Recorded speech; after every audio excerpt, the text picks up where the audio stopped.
Bonjour à tous et bienvenue dans Et si on papotait.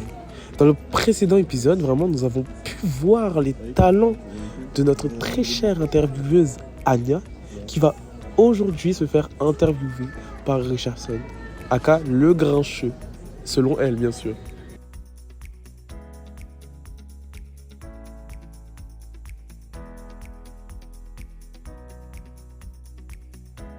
Salut Anya, comment tu vas? Salut, Richardson le Grincheux.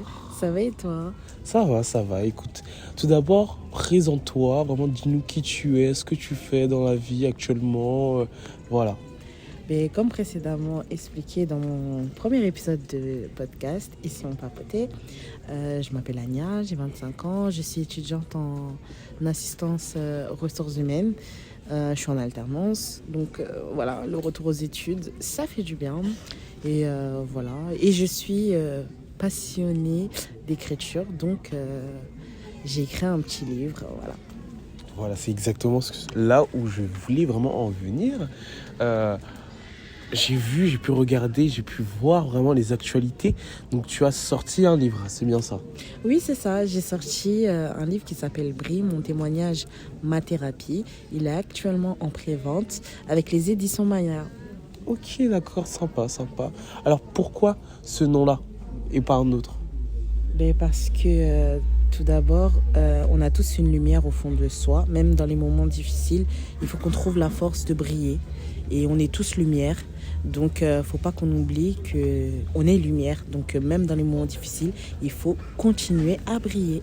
D'accord, super. Vraiment, c'est un très beau message que tu nous envoies vraiment à travers la lecture de ton livre. Vraiment, qui vraiment est vraiment enrichissant pour toute personne vraiment souhaitant se découvrir. C'est ça, c'est un voyage introspectif. En gros, j'écris mon autobiographie à travers un personnage qui s'appelle Anna. Et je retrace mes 25 dernières années de vie, les bons moments, les mauvais, et qui ont fait de moi aujourd'hui la femme que je suis. Et j'encourage les gens à me suivre dans ce voyage et aussi à ne pas se laisser abattre par les épreuves de la vie, parce que je suis la preuve vivante que on ne peut pas rester là où on est tombé exactement, tu vois. Exact, ok, d'accord, très sympathique. Alors, si tu avais 3 mots pour décrire vraiment ton œuvre, ce serait lesquels? Je dirais résilience, encouragement et poignant.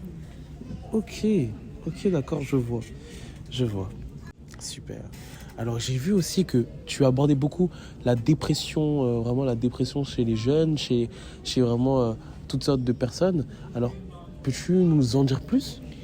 Oui, évidemment. Je parle de la dépression principalement parce que j'ai été en état dépressif et c'est ce qui m'a aussi aidé à m'en sortir, l'écriture. En gros, j'arrivais pas à m'exprimer et j'ai décidé de mettre sur papier mes émotions, mes états d'âme, et ça m'a permis de garder la tête au-dessus de l'eau. Et j'encourage aussi les gens aussi qui sont atteints de dépression, car c'est une maladie. Je sensibilise les gens là-dessus, que c'est vraiment une maladie et qu'il faut se faire soigner et qu'il faut en parler d'abord à un proche et ensuite aux personnes compétentes pour cela, les psychologues, les thérapeutes. Et il faut trouver cette force-là. Et si vous n'arrivez pas à vous exprimer dans vos familles, comme ça a été mon cas, écrivez. J'encourage les gens à écrire. Écrire, ça libère. Écrire, c'est magique. D'accord, vraiment super message et vraiment c'est très important. C'est vraiment une chose à ne vraiment pas négliger parce que c'est vrai que quand on est dans un cas vraiment de dépression, Ouais. on a vraiment tendance à se dire bah non, c'est pas grave. C'est ça. Alors que vraiment, C'est grave. oui. C'est un sujet qu'il faut traiter, sinon on traîne ça pendant des années et ça ne se règle pas. Donc il faut en parler.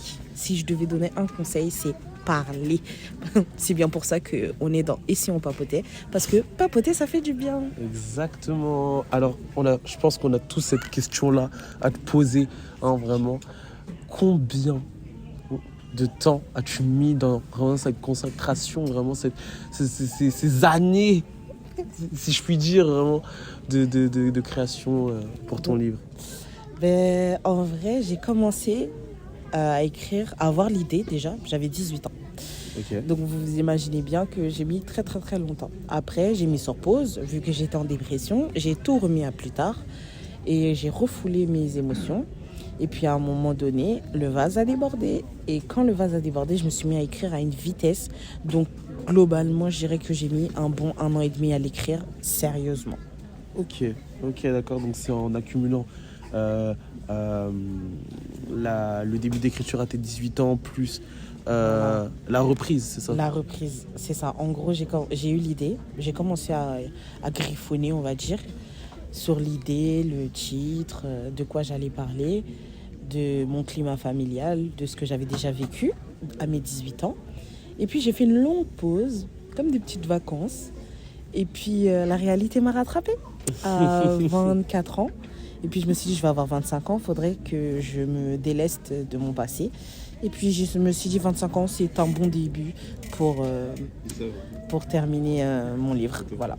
Ok, d'accord. Bah, tout d'abord, je te remercie pour vraiment toutes ces réponses que le peuple réclamait. Hein. Et vraiment, merci. Je pense que vraiment, ça a touché plein de personnes. Enfin, que ça va aussi toucher plein de personnes. J'espère. Nous espérons vraiment. Et bah, je te remercie. Et voilà. À la prochaine pour vraiment deux autres. Et si on papotait. C'était Richardson, aka le Grincheux.